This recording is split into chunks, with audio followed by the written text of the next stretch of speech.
বাংলাদেশে অবহেলিত একটা ফরজ কাজ হলো ফসলের জাকাত। আমরা জানিই না টাকা পয়সার জাকাত, ব্যবসার মালের জাকাত, স্বর্ণরূপার জাকাত আমরা অনেকে দেই, কিন্তু ফসলের জাকাত দেই না। ফসল যদি কমপক্ষে 26 মন হয়, অনেক আমাদের মতো অনেক ইমামদের মতো 16 মন হলেই দিতে হয়। নেশাব নিয়ে একটু মত পার্থক্য আছে। 5 ওয়াসাক হাদিসের ভাষ্য অনুযায়ী ওইটাকে কনভার্ট করলে বর্তমান হিসাবে কত মন হয় এটা নিয়ে মত পার্থক্য আছে। তো হানাফি মাযহাবের উলামা ইকরামের দৃষ্টিকোণ হলো 26 মন যদি কারোর ফসল হয়, সেই ফসলটা যদি নিজে পানি সেচ দিয়ে করতে হয়, তাহলে সেই ফসল থেকে 20 ভাগের 1 ভাগ জাকাত দিতে হবে। যদি আসমানের পানি দিয়ে হয়ে যায়, নিজে সেচের পানি দেওয়া না লাগে, তাহলে সেক্ষেত্রে অর্থাৎ পয়সা খরচ না হয় সেই ফসলের পানি দিতে গিয়ে, তাহলে সেক্ষেত্রে 10 ভাগের 1 ভাগ অর্থাৎ 100 কেজি হলে 10 কেজি, আর 20 ভাগের 1 ভাগ মানে 100 কেজি হলে 5 কেজি।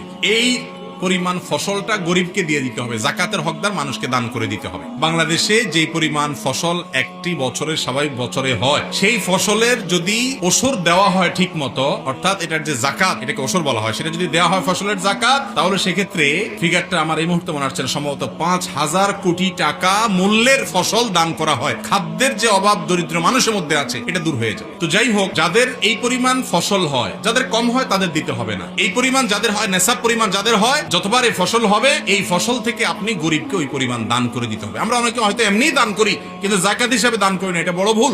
এই ফরজটা আমাদের অনেকের আদায় হয় না।